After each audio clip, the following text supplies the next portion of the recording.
আগের জালেম থেকে যদি কেউ শিক্ষা না নিয়ে পরে আবার জালেম হন, আল্লাহ কিন্তু ধরবে যে দেখো নাই চোখের সামনে কি ঘটায় দেই।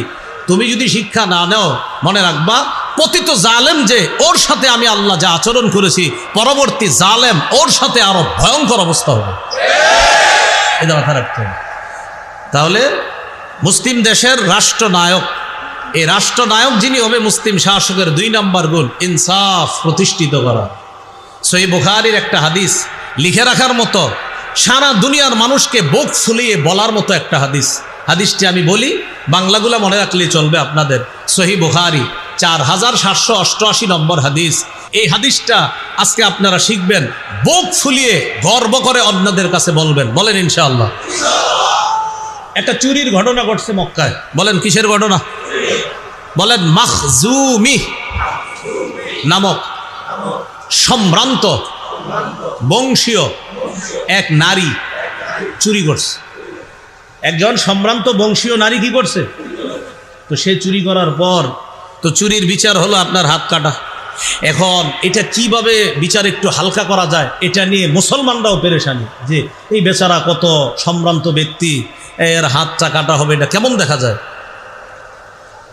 আয়েশা সিদ্দিকা রাদিয়াল্লাহু তাআলা আনহার বর্ণনা, সাহাবায়ে কেরাম পরামর্শ করে বলল, আগে হাদিসটা শুনেন কি বিষয়টা কি। বিষয়টা হলো আন্না কুরাইশান আহাম্মাতহুম আল মারআতুল মাখজুমিয়াতুল্লাতী সাবাকাত।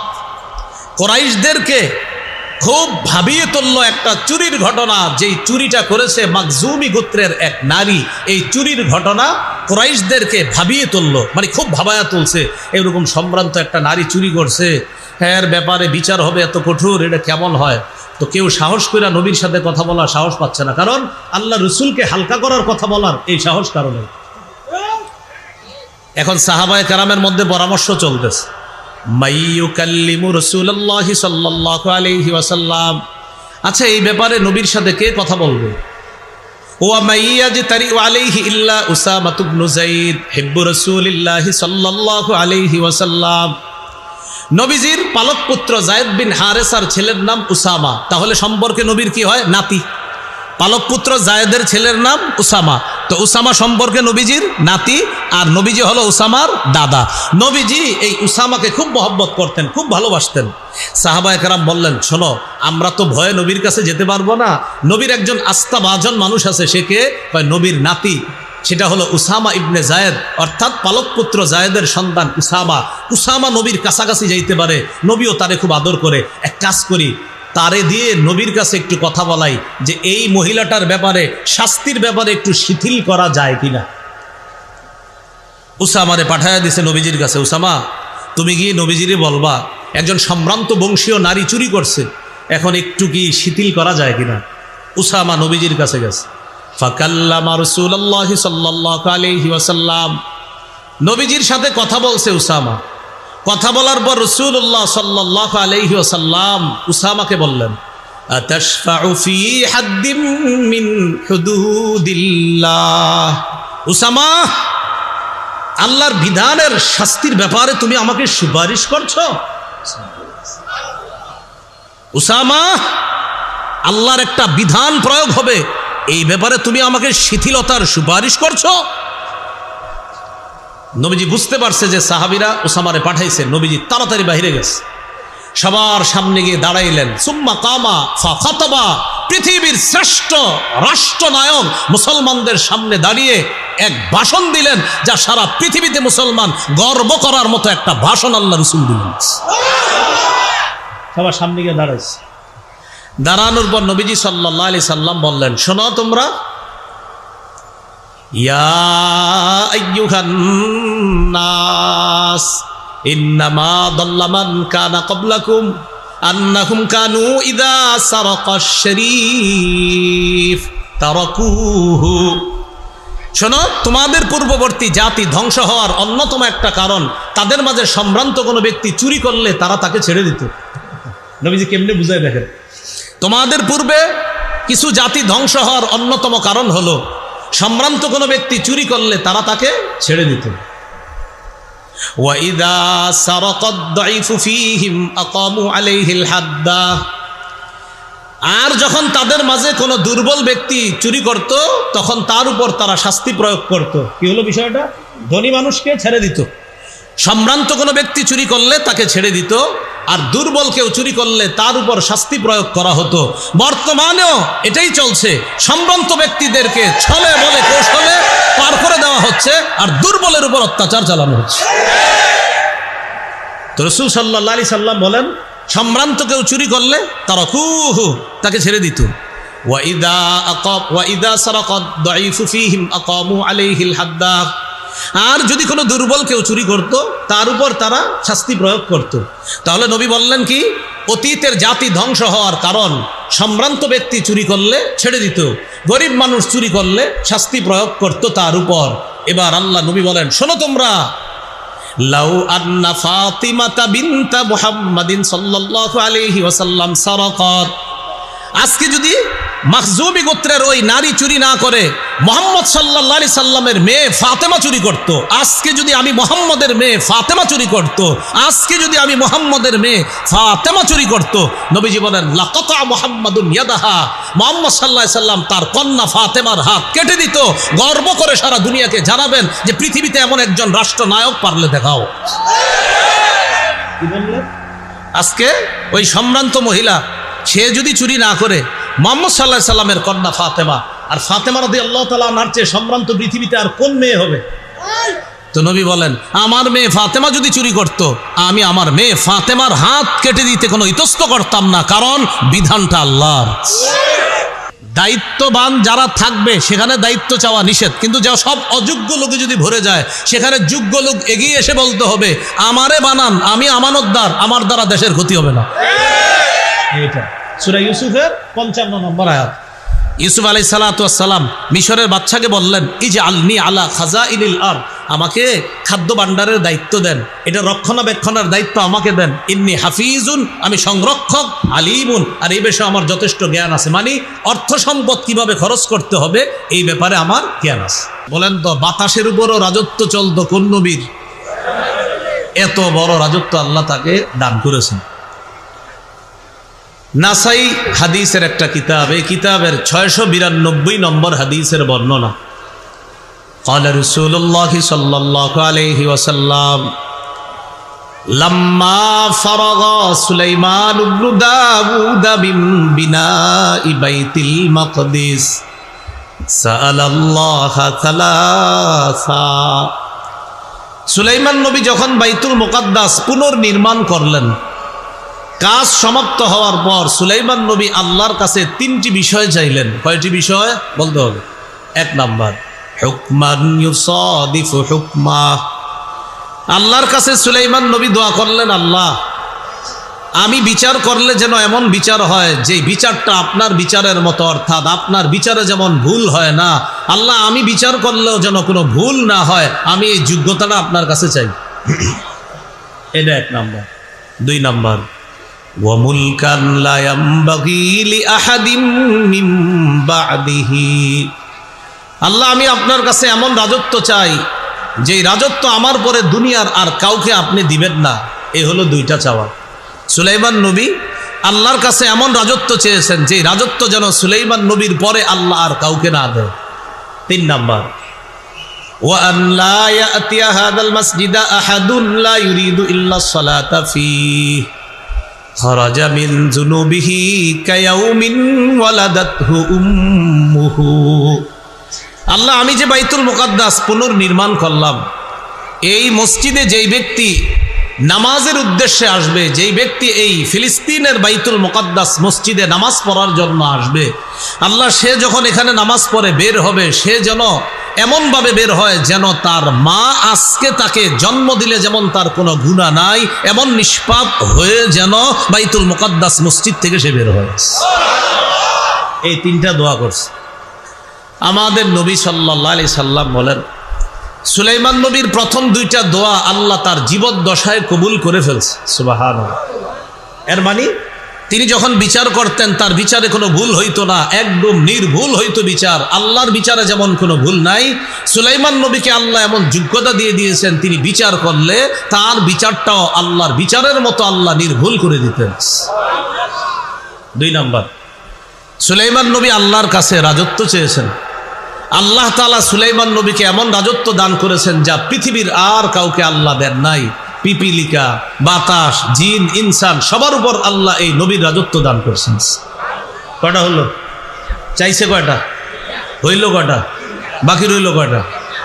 আমাদের নবী সাল্লাল্লাহু আলাইহি সাল্লাম বলেন, 3 নাম্বারটার ব্যাপারে আমি নবীর বক্তব্য হলো, আমার কোনো উম্মত যদি ফিলিস্তিনের বাইতুল মুকাদ্দাসে গিয়ে নামাজ আদায় করে, আমি নবী আশাবাদী আল্লাহ তাআলা সদ্য নবজাতক যেমন নিষ্পাপ হয়ে দুনিয়াতে আসে, এই সদ্য জন্ম নেওয়া নবজাতকের মতো আমার উম্মত বাইতুল মুকাদ্দাস থেকে নিষ্পাপ হয়ে বের হবে। আল্লাহ আমাদের সকলকে নিরাপদে বাইতুল মুকাদ্দাস গিয়ে সালাত আদায় করার ব্যবস্থা করে দেন।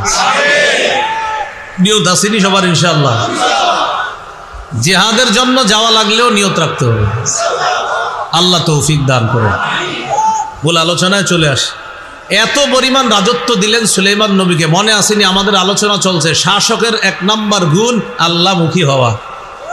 শাসকের 1 নাম্বার গুণ কি হওয়া? আল্লাহ। সূরাতুন নামলের 15 থেকে 19 নম্বর আয়াতে আল্লাহ বলেন, ওয়ালাকাদ আতাইনা দাউদা ওয়া সুলাইমানা ইলমা। আমি দাউদকে এবং সুলাইমানকে ইলম দান করেছি। ওয়া ক্বালা আলহামদুলিল্লাহিল্লাযী ফাদ্দালানা আলা কাসীরিম মিন ইবাদিহিল মুমিনিন। দাউদ নবী, সুলাইমান নবী বলছে, আল্লাহ সমস্ত প্রশংসা আল্লাহর, যে আল্লাহ আমাদেরকে তার অনেক মুমিন বান্দাদের উপর শ্রেষ্ঠত্ব দান করেছেন। দাউদ নবী আর সুলাইমান নবী বললেন সমস্ত প্রশংসা আল্লাহর। বুঝেন এবার? দাউদ নবীকে রাজত্ব দান করেছেন কে? বলেন। এলেম দান করেছেন কে? সুলাইমান নবীকে রাজত্ব এলেম দান করেছেন কে? কিন্তু এই দোনোজন সমস্ত কৃতিত্ব প্রশংসার মাধ্যমে কাকে দিতেছে? তাহলে শাসকের 1 নাম্বার গুণ হলো তিনি সমস্ত কৃতিত্ব আল্লাহকে দেওয়া, আল্লাহমুখী হওয়া। এই যে দাউদ নবী আর সুলাইমান নবী বলতেছে সমস্ত প্রশংসা আল্লাহর, যে আল্লাহ আমাদের দুইজনকে অনেক মুমিন বান্দাদের উপর শ্রেষ্ঠত্ব দান করেছেন, এই জন্য সমস্ত প্রশংসা আল্লাহর। এরপরে আল্লাহ বলেন, ওয়ারিসা সুলাইমানু দাউদা ওয়া ক্বালা ইয়া আইয়ুহান নাস উল্লিমনা মানতিকাত তাইরি ওয়া উতিনা মিন কুল্লি শাই'। ওয়ারিসা সুলাইমানু দাউদ। সুলাইমান নবী দাউদ নবীর উত্তরাধিকার হলেন। সুলাইমান নবী দাউদ নবীর উত্তরাধিকার হওয়ার পর সুলাইমান নবী বললেন, হে মানুষ, উল্লিমনা মানতিকাত তাইর, শোনো তোমরা, আমাকে পাখির ভাষা শিক্ষা দেওয়া হয়েছে আল্লাহর পক্ষ থেকে। পাখির ভাষা আমি নবী সুলাইমানকে শিক্ষা দেওয়া হয়েছে। ওয়া উতিনা মিন কুল্লি শাই', আমাকে সব জিনিসের নেয়ামত দান করা হয়েছে। এগুলার পরে সুলাইমান নবী বলতেছেন, ইন্না হাযা লাহুয়াল ফাদলুল মুবিন। এগুলা সব স্পষ্ট অনুগ্রহ, আল্লাহর পক্ষ থেকে দয়া, অনুগ্রহ। আমি যে পাখির ভাষা বুঝি, এটা আমার আল্লাহর অনুগ্রহ। আমি যে পাখির ভাষা বুঝতে পারি, এটা আমার রবের অনুগ্রহ। আমার হুকুমে যে বাতাস প্রবাহিত হয়, এটা আমার রবের অনুগ্রহ। এত বড় রাজত্ব যোগ্যতা পাওয়ার পরেও বলেন তো কৃতিত্ব কাকে দিচ্ছে? রাষ্ট্রনায়কের 1 নাম্বার গুণ হবে তিনি সমস্ত বিষয়ে আল্লাহমুখী হবে, আখেরাতমুখী হবে, আল্লাহকে সব কৃতিত্ব দিবে। এটা 1 নাম্বার। পরে কি বলে দেখেন, ওয়া হুশিরা লিসুলাইমানা জুনুদুহু মিনাল জিন্নি ওয়াল ইনসি ওয়াত তাইরি ফাহুম ইউজাউন। সুলাইমান নবীর জন্য সমবেত করা হলো, জিন, ইনসান, পাখি কুলকে একত্রিত করা হলো, তাদেরকে নিয়ন্ত্রণ করা হতো। সুলাইমান নবী সবাইকে নিয়ন্ত্রণ করতেন, জিনদেরকে নিয়ন্ত্রণ করতেন, মানুষকে নিয়ন্ত্রণ করতেন, পাখিকে নিয়ন্ত্রণ করতেন। বলেন তো এই সবার উপর রাজত্বটা সুলাইমান নবীকে দিয়েছেন কে? আল্লাহ। রাজত্ব দেওয়ার পর সুলাইমান নবী কি বলে একটু পরে দেখেন, হাত্তা ইযা আতাউ আলা ওয়াদিন নামলি ক্বালাত নামলাতু ইয়া আইয়ুহান নামলু দুখুলু মাসাকিনাকুম। সুলাইমান নবী তার বাহিনী নিয়ে রওনা করলেন। যাইতে যাইতে পিপিলিকার এলাকায় গিয়ে বসলেন, পিঁপড়ার এলাকায়। قالت نملة يا أيها النمل ادخلوا مساكنكم পিঁপড়ার রানী পিঁপড়াদেরকে ডেকে বলল, ও পিপিলিকার সম্প্রদায়, উদখুলু মাসাকিনাকুম, তাড়াতাড়ি গর্তে ঢুকো। পিপিলিকার রানী পিঁপড়াদেরকে ডেকে বলল, ও পিঁপড়া সম্প্রদায়, তাড়াতাড়ি গর্তে প্রবেশ করো। লা ইয়াহতিমান্নাকুম সুলাইমান ওয়া জুনুদুহু ওয়া হুম লা ইয়াশউরুন। সুলাইমান এবং তার সৈন্যবাহিনী না জেনে তোমাদেরকে যেন পিষে না ফেলে তাড়াতাড়ি তোমরা গর্তে ঢুকো। সুলাইমান নবী তার যে বাহিনী নিয়ে আসতেছে, তোমাদের উপরে হাঁটলে তোমাদেরকে পিষে মেরে ফেলতে পারে। ও পিঁপড়া বাহিনী, তাড়াতাড়ি গর্তে ঢুকো, সুলাইমান নবী যেন তোমাদেরকে পারা না দেয়। আর উনি তো বুঝতে পারবে না, না জেনে হয়তো তোমাদেরকে পিষে ফেলতে পারে, এজন্য তোমরা গর্তের মধ্যে প্রবেশ করো। পিঁপড়ার রানী পিঁপড়ার দলকে এই কথা বলার পর সুলাইমান নবী পিঁপড়ার ভাষাটা বুঝে ফেলছে, সাথে সাথে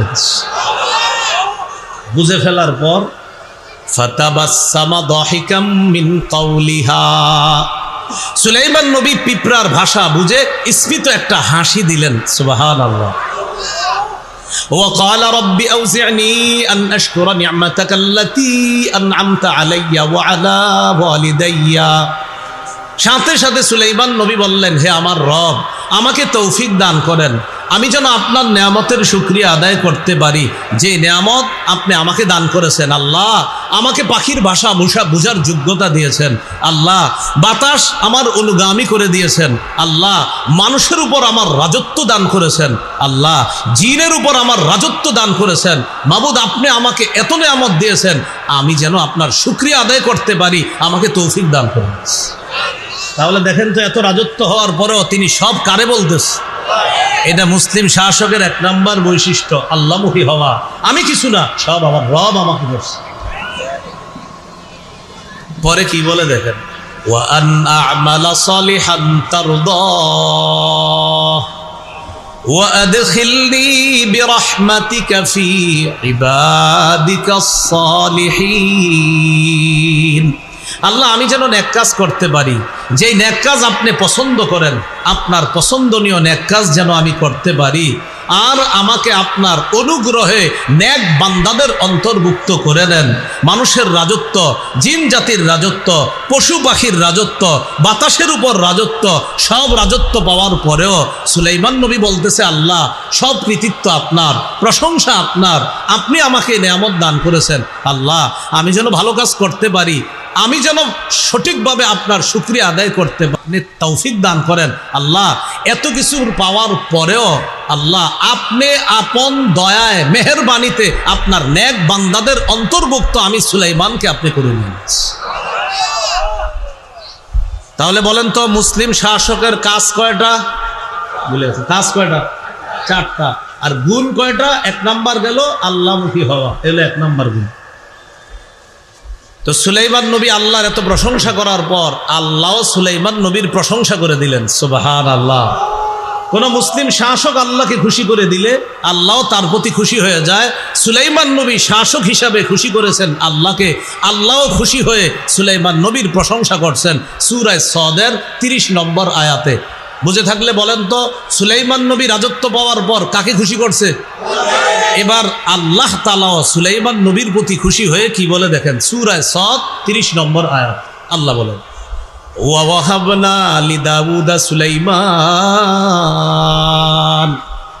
আমি দাউদ নবীকে সুলাইমান নামে একজন সন্তান দান করেছি। এত ভালো সন্তান, নি'মাল আব। আল্লাহ বলেন, সুলাইমান কতই না উত্তম বান্দা। সুবহানাল্লাহ। আল্লাহ বলেন, সুলাইমান কতই না উত্তম বান্দা। ইন্নাহু আওয়াব, সে বেশি বেশি খালি আল্লাহর দিকে ফিরে। আওয়াব মানে যে বেশি বেশি আল্লাহমুখী হয়। তো আল্লাহ বলেন, আমার সুলাইমানকে এত রাজত্ব দেওয়ার পরেও সুলাইমান এত ভালো বান্দা, এত নেক বান্দা, সে খালি আমার অভিমুখী হয়, সে বেশি বেশি আল্লাহ অভিমুখী হয়। বুঝে থাকবেনি কথাটা, মনে থাকবেনি? তাহলে মুসলিম শাসকের 1 নাম্বার বৈশিষ্ট্য আল্লাহমুখী হওয়া। 2 নাম্বার বৈশিষ্ট্য বলেন, ইনসাফ কায়েম করা।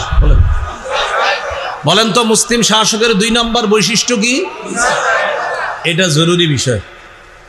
সূরাতুস সদ 26 নম্বর আয়াতে আল্লাহ বলেন, ইয়া দাউদ ইন্না জাআলনাকা খলিফাতান ফিল আরদ ফাহকুম বাইনান নাসি বিল হাক্কি ওয়া লা তাত্তাবি'ল হাওয়া ফায়ুদিল্লাকা আন সাবিলিল্লাহ ইন্নাল্লাযীনা ইয়াদিল্লুনা আন সাবিলিল্লাহি লাহুম আযাবুন শাদীদুম বিমা নাসু ইয়াউমাল হিসাব ইয়া দাউদ হে দাউদ ইন্না জাআলনাকা খলিফাতান ফিল আরদ আমি আপনাকে বানিয়েছি পৃথিবীতে খলিফা প্রতিনিধি ফাহকুম বাইনান নাসি বিল হক আপনি সঠিকভাবে মানুষের মাঝে বিচার করবেন ইনসাফ প্রতিষ্ঠিত করবেন ওয়ালা তাত্তাবি'ল হাওয়া খেল খুশির অনুসরণ করবেন না মন যা চায় তা করবেন না ফায়ুদিল্লাকা আন সাবিলিল্লাহ যদি আপনি আপনার খেল খুশির অনুসরণ করেন তাহলে এটা আপনাকে আল্লাহর রাস্তা থেকে দূরে সরায়া দিবে চিন্তা করেন একজন নবীকে আল্লাহ বলতেছে আপনি যদি নিজের মনের কথা শোনেন তাহলে এই মনের কথা যদি শোনেন তাহলে আপনাকে এই বিষয়টা আল্লাহর রাস্তা থেকে দূরে সরায়া দিবে একজন নবী একজন শাসককে আল্লাহ বলতেছেন দাউদ আমি দুনিয়াতে আপনাকে শাসক বানিয়েছি মানুষের মাঝে ইনসাফের সাথে বিচার করবেন এই ক্ষেত্রে আপনি আপনার মনের কথা শুনবেন না খেয়াল খুশিতে যা আসবে এটা শুনবেন না সঠিকভাবে ফয়সালা করবেন যদি মনের কথা শুনেন তাহলে কিন্তু আপনি আল্লাহর রাস্তা থেকে দূরে সরে যাবেন চিন্তা করছেন একজন নবীকে আল্লাহ ধমক দিতেছে তাহলে অন্য যারা শাসক আছে এদের কি অবস্থা হবে বলে হ্যাঁ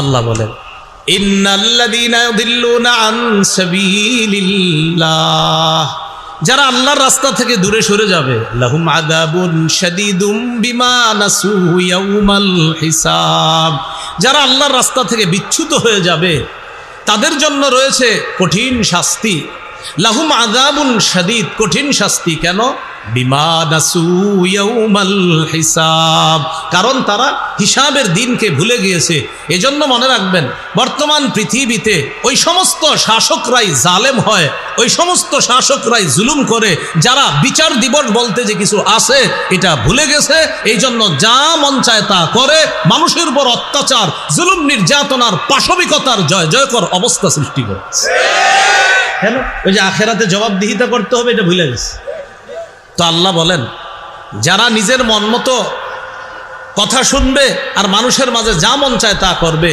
তাদের জন্য কঠিন শাস্তি কেন তারা হিসাবের দিবসটাকে ভুলে যাওয়ার কারণে তাদের জন্য কঠিন শাস্তি প্রিয় ভাইয়েরা শাসকের 2 নম্বর গুণ শিখতেছি কি ইনসাফ কায়েম করা সূরা মাঈদার 8 নম্বর আয়াতে আল্লাহ বলেন ওয়ালা ইয়াজরিমান্নাকুম শানাআনু কওমিন আলা আল্লা তা'দিলু কোন জাতির প্রতি বিদ্বেষ তোমাদেরকে যেন ইনসাফ করতে ইনসাফের বিপরীতে প্ররোচিত না করে এদিকে তাকান সবাই আমি ওনার প্রতি বিদ্বেষ রাখি এজন্য উনি একটা জিনিস প্রাপ্য কিন্তু আমি যেহেতু দেখতে পারি না তাই আমি ওনার বিপক্ষে ফয়সালা দিই তো আল্লাহ বলেন কোন জাতির প্রতি বিদ্বেষ তোমাদেরকে যেন প্ররোচিত না করে আলা আল্লাহ তা'দিলু ইনসাফ না করার ক্ষেত্রে তোমাদেরকে যেন প্ররোচিত না করে কোন জাতির প্রতি বিদ্বেষ তাহলে কি শিখলাম আমি কাউরে দেখতে পারি না বলে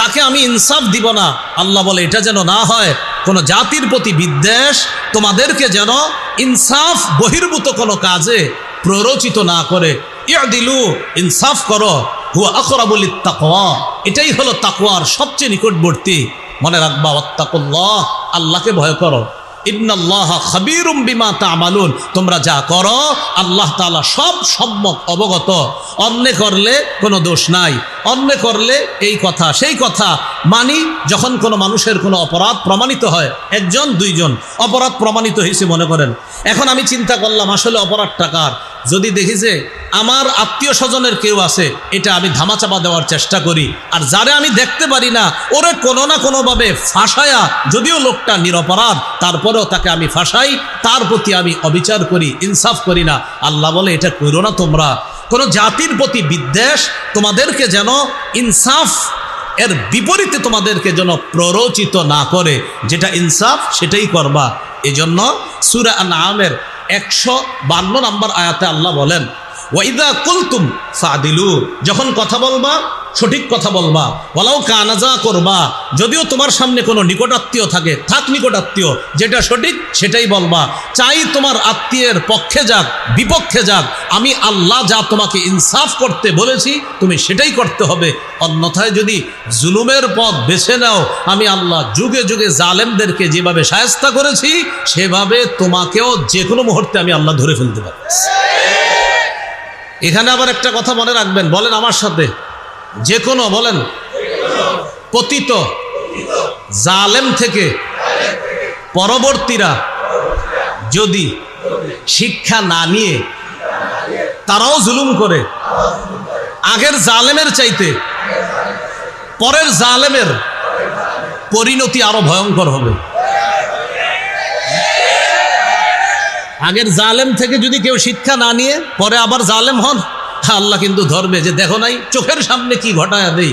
তুমি যদি শিক্ষা না নাও, মনে রাখবা পতিত জালেম যে, ওর সাথে আমি আল্লাহ যা আচরণ করেছি, পরবর্তী জালেম ওর সাথে আরো ভয়ঙ্কর অবস্থা হবে। এটা মাথায় রাখতে হবে। তাহলে মুসলিম দেশের রাষ্ট্রনায়ক, এই রাষ্ট্রনায়ক যিনি হবে, মুসলিম শাসকের 2 নম্বর গুণ ইনসাফ প্রতিষ্ঠিত করা। সহিহ বুখারীর একটা হাদিস লিখে রাখার মতো, সারা দুনিয়ার মানুষকে বুক ফুলিয়ে বলার মতো একটা হাদিস। হাদিসটি আমি বলি, বাংলাগুলা মনে রাখলেই চলবে আপনাদের। সহিহ বুখারী 4788 নম্বর হাদিস, কিতাবুল হুদুদ, বাবু কারাহিয়াতিশ শাফাআ ফি হাদ্দিন ইদা রুফিয়া ইলা সুলতান।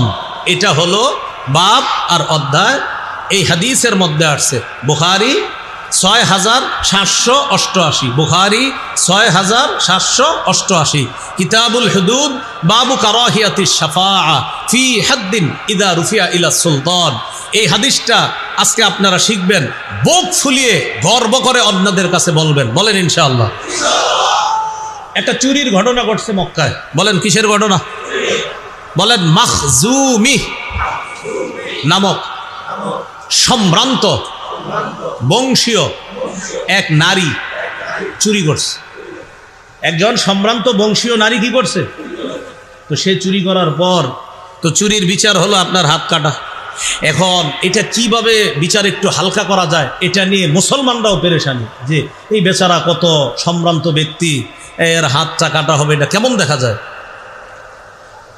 আয়েশা সিদ্দিকা রাদিয়াল্লাহু তাআলা আনহার বর্ণনা, সাহাবায়ে কেরাম পরামর্শ করে বলল, আগে হাদিসটা শোনেন কি বিষয়টা কি। বিষয়টা হলো আন্না কুরাইশান আহাম্মাতহুম আল মারআতুল মাখজুমিয়াতুল্লাতী সাবাকাত। কুরাইশদেরকে খুব ভাবিয়ে তুলল একটা চুরির ঘটনা, যেই চুরিটা করেছে মাখজুমি গোত্রের এক নারী। এই চুরির ঘটনা কুরাইশদেরকে ভাবিয়ে তুলল, মানে খুব ভাবায়া তুলছে। এরকম সম্ভ্রান্ত একটা নারী চুরি করছে, এর ব্যাপারে বিচার হবে এত কঠোর, এটা কেমন হয়। তো কেউ সাহস করে নবীর সাথে কথা বলার সাহস পাচ্ছে না, কারণ আল্লাহ রসুলকে হালকা করার কথা বলার এই সাহস কারণে। এখন সাহাবায়ে কেরামের মধ্যে পরামর্শ চলতেছে, মাইয়ুকাল্লিমু রাসূলুল্লাহি সাল্লাল্লাহু আলাইহি ওয়াসাল্লাম, আচ্ছা এই ব্যাপারে নবীর সাথে কে কথা বলবে? ওয়া মাইয়াজতারি আলাইহি ইল্লা উসামা ইবনে যায়েদ হিব্বু রাসূলিল্লাহি সাল্লাল্লাহু আলাইহি ওয়াসাল্লাম। নবীজির পালক পুত্র যায়েদ বিন হারেসার ছেলের নাম উসামা, তাহলে সম্পর্কে নবীর কি হয়? নাতি। পালক পুত্র যায়েদের ছেলের নাম উসামা, তো উসামা সম্পর্কে নবীজির নাতি, আর নবীজি হলো উসামার দাদা। নবীজি এই উসামাকে খুব মহব্বত করতেন, খুব ভালোবাসতেন। সাহাবায়ে কেরাম বললেন, শোনো, আমরা তো ভয়ে নবীর কাছে যেতে পারবো না, নবীর একজন আস্থাভাজন মানুষ আছে, সে কে? নবীর নাতি, সেটা হলো উসামা ইবনে যায়েদ, অর্থাৎ পালক পুত্র যায়েদের সন্তান উসামা। উসামা নবীর কাছাকাছি যাইতে পারে, নবীও তারে খুব আদর করে। এক কাজ করি, তারে দিয়ে নবীর কাছে একটু কথা বলাই, যে এই মহিলাটার ব্যাপারে, শাস্তির ব্যাপারে একটু শিথিল করা যায় কিনা। উসামারে পাঠায়া দিছে নবীজির কাছে, উসামা তুমি গিয়ে নবীজিরে বলবা একজন সম্ভ্রান্ত বংশীয় নারী চুরি করছে, এখন একটু কি শিথিল করা যায় কিনা। উসামা নবীজির কাছে গেছে। ফাকাল্লামা রাসূলুল্লাহি সাল্লাল্লাহু আলাইহি ওয়াসাল্লাম, নবীজির সাথে কথা বলছে উসামা। কথা বলার পর রাসূলুল্লাহ সাল্লাল্লাহু আলাইহি ওয়াসাল্লাম উসামাকে বললেন, আতাশফাউ ফি হাদ্দিম মিন হুদুদিল্লাহ। উসামা, আল্লাহর বিধানের শাস্তির ব্যাপারে তুমি আমাকে সুপারিশ করছো? উসামা, আল্লাহর একটা বিধান প্রয়োগ হবে, এই ব্যাপারে তুমি আমাকে শিথিলতার সুপারিশ করছো? নবীজি বুঝতে পারছে যে সাহাবীরা ওসামারে পাঠাইছে, নবীজি তাড়াতাড়ি বাইরে গেছে, সবার সামনে গিয়ে দাঁড়াইলেন। সুম্মা কামা ফাখাতাবা, পৃথিবীর শ্রেষ্ঠ রাষ্ট্রনায়ক মুসলমানদের সামনে দাঁড়িয়ে এক ভাষণ দিলেন, যা সারা পৃথিবীতে মুসলমান গর্ব করার মতো একটা ভাষণ আল্লাহ রাসূল দিলেন। সবার সামনে গিয়ে দাঁড়াইছে। দাঁড়ানোর পর নবীজি সাল্লাল্লাহু আলাইহি সাল্লাম বললেন, শোনো তোমরা, ইয়া আইয়ুহান নাস ইন্নামা দাল্লা মান কানা ক্বাবলাকুম আন্নাকুম কানু ইযা সারাকাশ শরীফ তারাকুহু। শোনো, তোমাদের পূর্ববর্তী জাতি ধ্বংস হওয়ার অন্যতম একটা কারণ, তাদের মাঝে সম্ভ্রান্ত কোনো ব্যক্তি চুরি করলে তারা তাকে ছেড়ে দিত। নবীজি কেমনে বুঝায় দেখেন, তোমাদের পূর্বে কিছু জাতি ধ্বংস হওয়ার অন্যতম কারণ হলো সম্ভ্রান্ত কোনো ব্যক্তি চুরি করলে তারা তাকে ছেড়ে দিত। ওয়াইদা সারাকাদ দাইফু ফীহিম আকামু আলাইহিল হাদ্দা, আর যখন তাদের মাঝে কোনো দুর্বল ব্যক্তি চুরি করত তখন তার উপর তারা শাস্তি প্রয়োগ করত। কি হলো বিষয়টা? ধনী মানুষকে ছেড়ে দিত, সম্ভ্রান্ত কোনো ব্যক্তি চুরি করলে তাকে ছেড়ে দিত, আর দুর্বল কেউ চুরি করলে তার উপর শাস্তি প্রয়োগ করা হতো। বর্তমানেও এটাই চলছে, সম্ভ্রান্ত ব্যক্তিদেরকে ছলে বলে কৌশলে পার করে দেওয়া হচ্ছে, আর দুর্বলের উপর অত্যাচার চালানো হচ্ছে। তো রাসূল সাল্লাল্লাহু আলাইহি সাল্লাম বলেন, সম্ভ্রান্ত কেউ চুরি করলে তারাকুহু, তাকে ছেড়ে দিত। ওয়াইদা সারাকাদ দাইফু ফীহিম আকামু আলাইহিল হাদ্দা, আর যদি কোনো দুর্বল কেউ চুরি করত তার উপর তারা শাস্তি প্রয়োগ করত। তাহলে নবী বললেন কি, অতীতের জাতি ধ্বংস হওয়ার কারণ সম্ভ্রান্ত ব্যক্তি চুরি করলে ছেড়ে দিত, গরিব মানুষ চুরি করলে শাস্তি প্রয়োগ করত তার উপর। এবার আল্লাহ নবী বলেন, শোনো তোমরা, লাউ আন্না ফাতিমাতা বিনতা মুহাম্মাদিন সাল্লাল্লাহু আলাইহি ওয়াসাল্লাম সারাকাত, আজকে যদি মাখজুমি গোত্রের ওই নারী চুরি না করে মুহাম্মদ সাল্লাল্লাহু আলাইহি সাল্লামের মেয়ে ফাতেমা চুরি করত, আজকে যদি আমি মুহাম্মদের মেয়ে ফাতেমা চুরি করত, আজকে যদি আমি মুহাম্মদের মেয়ে ফাতেমা চুরি করত, নবীজি বলেন লাকাতা মুহাম্মাদুন ইয়াদাহা, মুহাম্মদ সাল্লাল্লাহু আলাইহি সাল্লাম তার কন্যা ফাতেমার হাত কেটে দিত। গর্ব করে সারা দুনিয়াকে জানাবেন যে পৃথিবীতে এমন একজন রাষ্ট্রনায়ক পারলে দেখাও। কি বললেন? আজকে ওই সম্ভ্রান্ত মহিলা সে যদি চুরি না করে, মুহাম্মদ সাল্লাল্লাহু আলাইহি সাল্লামের কন্যা ফাতেমা, আর ফাতেমা রাদিয়াল্লাহু তাআলা আনহার চেয়ে সম্ভ্রান্ত পৃথিবীতে আর কোন মেয়ে হবে? তো নবী বলেন, আমার মেয়ে ফাতেমা যদি চুরি করত, আমি আমার মেয়ে ফাতেমার হাত কেটে দিতে কোনো ইতস্ত করতাম না, কারণ বিধানটা আল্লাহর। কি শিখলাম? মুসলিম শাসকের 2 নম্বর গুণ ইনসাফ প্রতিষ্ঠিত করা। মনে থাকবে নি? কি প্রতিষ্ঠিত করা? ইনসাফ প্রতিষ্ঠিত করা। এই জন্য ইংরেজিতে একটা প্রবাদ আছে, no justice no peace, no justice no peace. বিচার নাই শান্তি নাই, বিচার নাই শান্তি নাই, কি নাই? বিচার নাই শান্তি নাই। ইংরেজিতে এরকম একটা কথা আছে। ইংরেজি এক দার্শনিক আমাদের নবীর ব্যাপারে বলেছেন, আই বিলিভ দ্যাট, এটা আমি বিশ্বাস করি, if a man like him, him money like Muhammad সাল্লাল্লাহু আলাইহি সাল্লাম, কোনো মানুষ যদি মুহাম্মদ সাল্লাল্লাহু আলাইহি সাল্লামের মতো এই যুগেও হতো, এই যুগেও যদি হতো, ওয়ার টু অ্যাসিউম দা, যে ওই ব্যক্তি বলতেছে যে মুহাম্মদ সাল্লাল্লাহু আলাইহি সাল্লামের মতো কোনো ব্যক্তি যদি এই যুগেও হতো, এই যুগেও যদি মুহাম্মদ সাল্লাল্লাহু আলাইহি সাল্লামের মতো কোনো ব্যক্তি হতো, আর এই যুগের এক নায়কত্ব যদি ওই ব্যক্তির হাতে থাকতো, তো ওই দার্শনিক বলতেছে হি উড, ওই ব্যক্তি সাকসিস, সে সাকসেসফুল হয়ে যেত। কিভাবে? তো বলতেছে ইন সলভিং ইটস প্রবলেমস, পৃথিবীর যত সমস্যা আছে এগুলা সমাধানে সে সাকসেস হতো। যদি মুহাম্মদ সাল্লাল্লাহু আলাইহি সাল্লামের মতো বর্তমান পৃথিবীতে একজন মানুষ থাকতো, তো সারা পৃথিবীর সমস্যা সে সমাধান করে ফেলত। এটা একজন ইংরেজি দার্শনিকের কথা। মুহাম্মদ সাল্লাল্লাহু আলাইহি সাল্লামের একজন যদি হতো, হি উড সাকসেস, বলতেছে সে সাকসেস হয়ে যেত। ইন কিভাবে? সলভিং ইটস প্রবলেমস, যত সমস্যা আছে সব সমাধানে সে সাকসেসফুল হতো। এটা একজন ইংরেজি দার্শনিকের কথা আমাদের নবীর ব্যাপারে বলে। মহাত্মা গান্ধী তো বলেছে, পৃথিবীতে শান্তি চাও তো ওমরের শাসন কায়েম করো, দুনিয়াতে শান্তি আসবে। আল্লাহ আমাদেরকে বুঝার তৌফিক দান করে। তাহলে মুসলিম শাসকের 2 নম্বর গুণ কি? ইনসাফ প্রতিষ্ঠিত করা। 3 নম্বর, অন্যায়ের পথ পরিহার করে ন্যায়ের পথে চলা, এটা মুসলিম শাসকের ৩ নম্বর বৈশিষ্ট্য। অন্যায়ের পথ পরিহার করে ন্যায়ের পথে চলা। যেমন সূরা আরাফের ১৪২ নম্বর আয়াত, বনি ইসরাইল মুসা নবীর কাছে আবদার জানাইল, মুসা, আমরা শরীয়তের উপর চলার জন্য আমাদের একটা লিখিত একটা পাণ্ডুলিপি হলে ভালো হয়, যেটা পড়ে পড়ে জানবো এটা করা হালাল, এটা করা হারাম, এটা করলে এই সওয়াব, এটা করলে ওই সওয়াব, এরকম আমরা কিছু চাই। মুসা নবী আল্লাহর কাছে দোয়া করলেন, আল্লাহ, তারা একটা একদম সুবিন্যস্ত শরীয়ত চাইতেছে, আল্লাহ কি করা? আল্লাহ বললেন, ঠিক আছে, তুর পাহাড়ে চলে আসেন। সুবহানাল্লাহ। আসার পর 30 দিন এতেকাফ করেন। কয় রাত? 30 রাত এতেকাফ করেন। কয় রাত? 30 রাত এতেকাফ করেন। আল্লাহ তাআলা মুসা নবীকে নিয়ে গেলেন। আল্লাহ তাআলা খুশি হয়ে ইবাদত করার জন্য আরো 10 রাত দিলেন। মোট হলো 30 আর 10 কত হলো? 40। মুসা নবী যে 40 রাতের জন্য তুর পাহাড়ে চলে গেলেন, তার প্রতিনিধি বানায়া দিলেন হারুন নবীকে।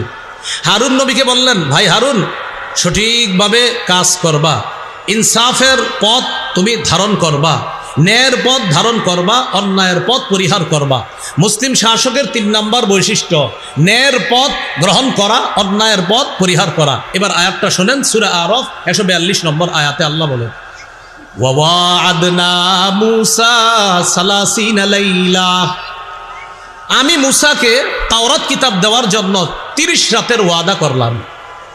ওয়া আতমামনাহা বিআশরিন, 30 রাত ইতিকাফ করবে মুসা, আমি আল্লাহ 10 দিয়ে আরো পুরা করলাম। ফাতাম্মা মিকাতু রাব্বিহি 40 লাইলা, এইভাবে মুসার রবের নির্ধারিত মেয়াদ হয়ে গেল 30 আর 10-এ 40। এটা হয়ে গেল নির্ধারিত মেয়াদ। ফাতাম্মা, পূর্ণ হলো, মিকাতু রাব্বিহি, মুসা নবীর রবের নির্ধারিত মেয়াদ কত দিনে? 40 লাইলা, 40 রাতে পুরা হলো। প্রথম ছিল কয় রাত? বাড়াইলো কয় রাত? 30 আর 10-এ কত? তা আল্লাহ বলে ফাতাম্মা, পূর্ণ হলো, মিকাতু রাব্বিহি, তার রবের নির্ধারিত মেয়াদ 40 লাইলা, 40 রাতে পূর্ণ হলো। ওয়াকালা মূসা লিআখিহি হারুন আখলুফনি ফি কওমি, ওয়াকালা মূসা, মূসা নবী বললেন, লিআখিহি, তার ভাই হারুনকে বললেন, হারুন উখলুফনি ফি কওমি, আমার অনুপস্থিতিতে তুমি আমার সম্প্রদায়ের প্রতিনিধিত্ব করবা। ওয়া আসলিহ, তুমি ন্যায়ের পথ গ্রহণ করবা, সংশোধন করবা, সঠিক কাজ করবা। ওয়ালা তাত্তাবি' সাবিলাল মুফসিদিন, অন্যায় সৃষ্টিকারী যারা, ফাসাদ সৃষ্টিকারীদের পথ অনুসরণ করবা না। তাহলে কি শিখলাম? অন্যায়ের পথ অনুসরণ করা যাবে না, ন্যায়ের পথ অনুসরণ করা। শাসকের 3 নম্বর বৈশিষ্ট্য, তিনি কোনোভাবেই অন্যায়ের পথ গ্রহণ করবে না, বরং মুসলিম শাসক সদা সর্বদা ন্যায়ের উপর অটল রাখে, জাতির উপর তিনি নেতৃত্ব দান করেন। এটা হলো 3 নম্বর। 4 নম্বর মুসলিম শাসকের বৈশিষ্ট্য, বাংলাটা বলেন, বলেন, শিষ্টের লালন, দুষ্টের দমন।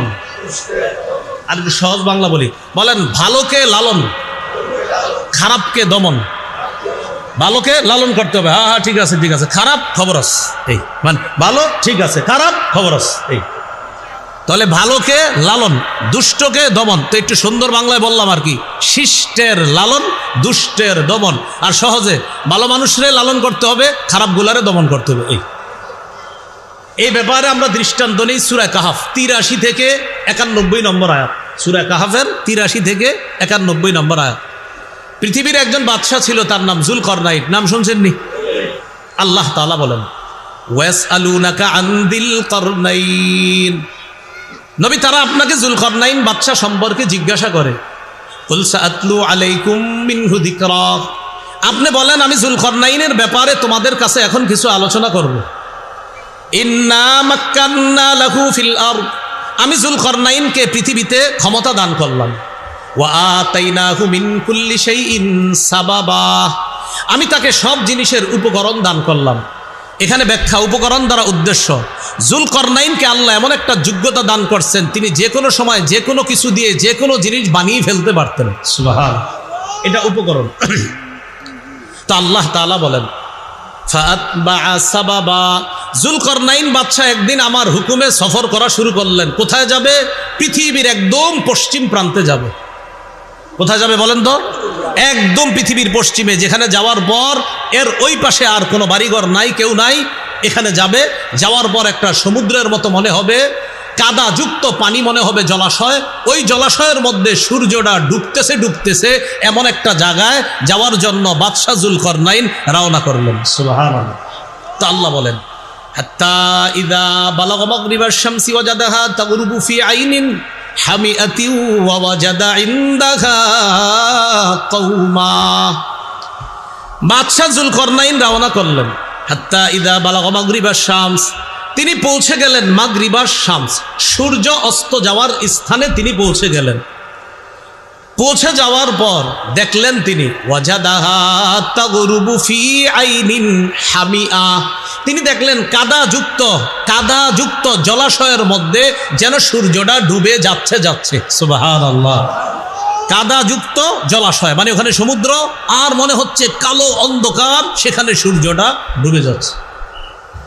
তো আল্লাহ তাআলা বলেন ওয়াজাদা ইনদাহা কওমা, সেখানে বাদশাহ যুলকরনাইন এক জাতির সন্ধান পেল। সুবহানাল্লাহ। এক জাতি, তবে এই জাতি কাফের, বেঈমান। নাউজুবিল্লাহ বলেন।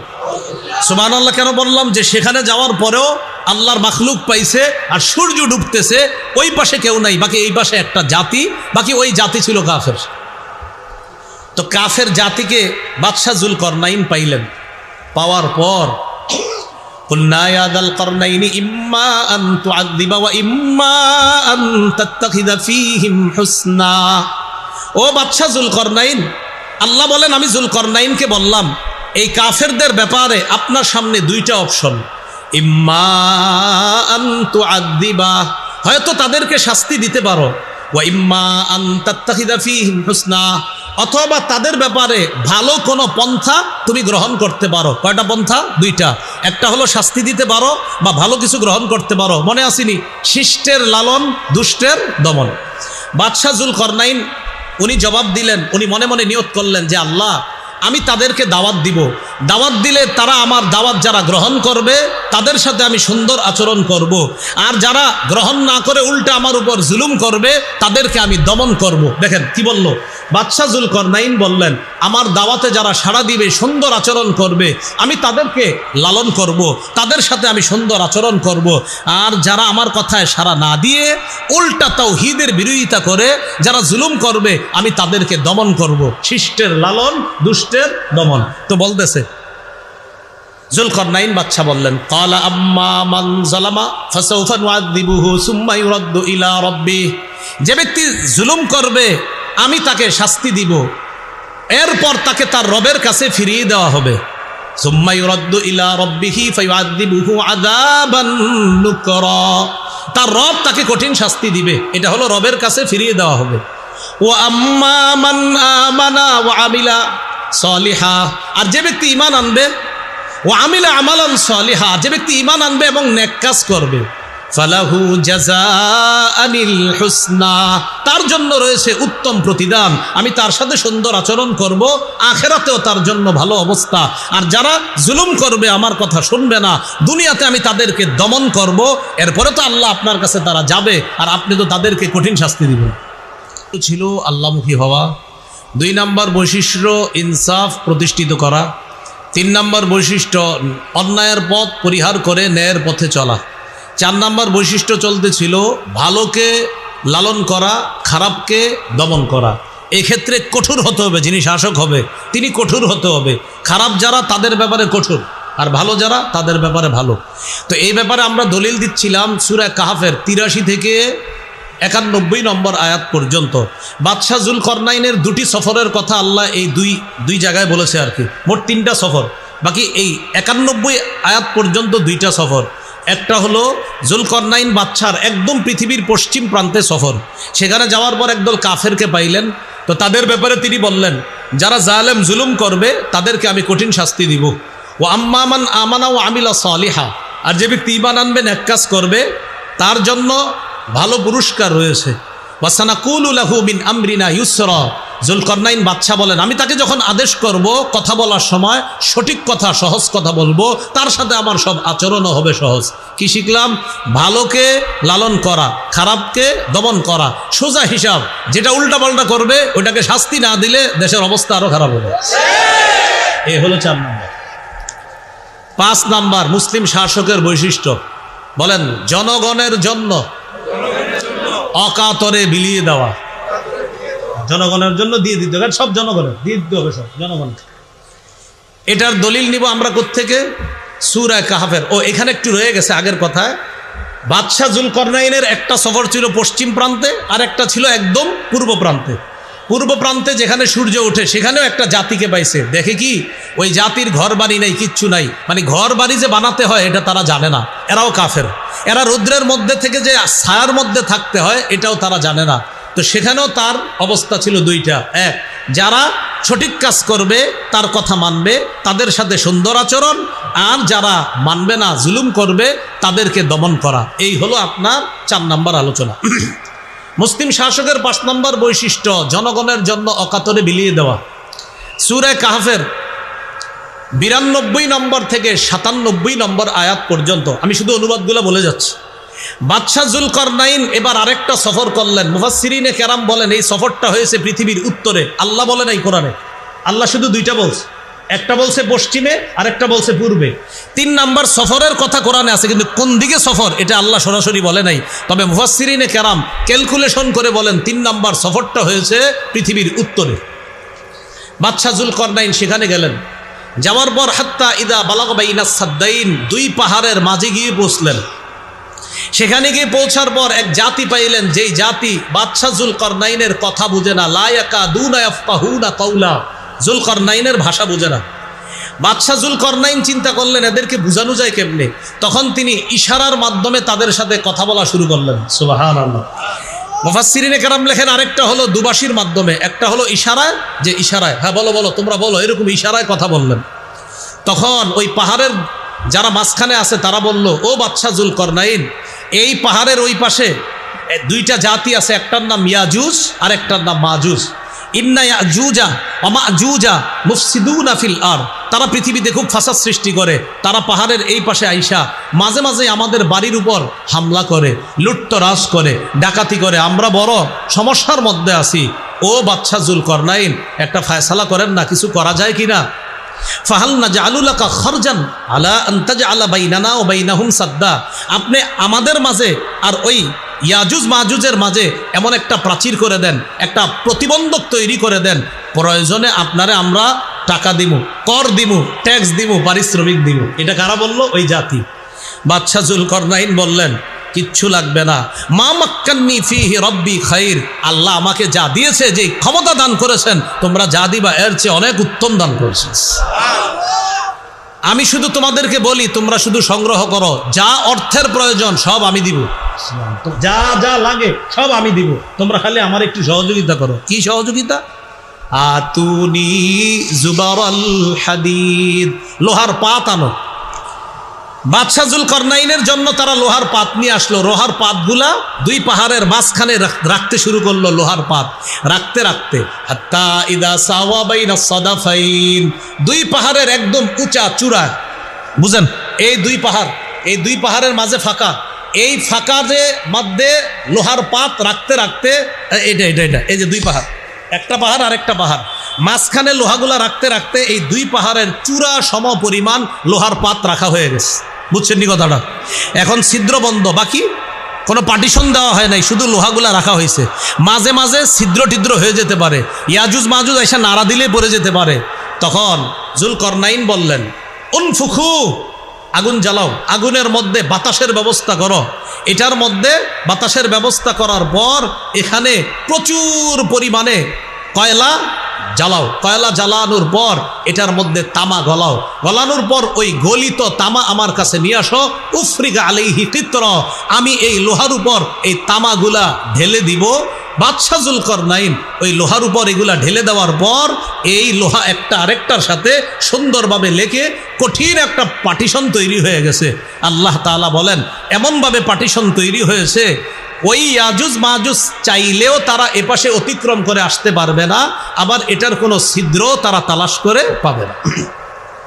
তো আল্লাহ তাআলা বলেন উফরিগা আলাইহি কিতরা, বাদশাহ জুলকরনাইন সম্পর্কে বলেন যে আমি এটা ঢেলে দিব। তো ঢেলে দেওয়ার পর তখন তারা আর ওইটার কোনো পার্টিশনও খুঁজে পায় নাই, উপর দিয়ে যে এপাশে আসবে এটাও পায় না। এটা হলো আপনার 5 নাম্বার বৈশিষ্ট্য অকাতরে বিলিয়ে দেওয়া। লোহার পাত তৈরি করা, তামার ব্যবস্থা করা, কয়লার ব্যবস্থা করা, জ্বালানির ব্যবস্থা করা, যত খরচ লাগছে সব বাদশাহ জুলকারনাইন একা বহন করছে। তাহলে জনগণের জন্য অকাতরে বিলিয়ে দেওয়া। কি করা বলেন তো? অকাতরে বিলিয়ে দেওয়া। হ্যাঁ, এটা মনে রাখতে হবে, জনগণের জন্য অকাতরে বিলিয়ে দেওয়া। আমরাও বিলিয়ে দেই, এরে দেই, অমুকরে দেই, আমার আশেপাশে যে আছে দেই, আমি রাখি না তো তারে দেই, এরকম না, এরকম হবে না। জনগণের জন্য আমাদের ব্যবস্থা পুরা উল্টা, আমরা জনগণেরটা আইনা আশেপাশের মানুষকে দেওয়া হয়, এটা অন্যায়।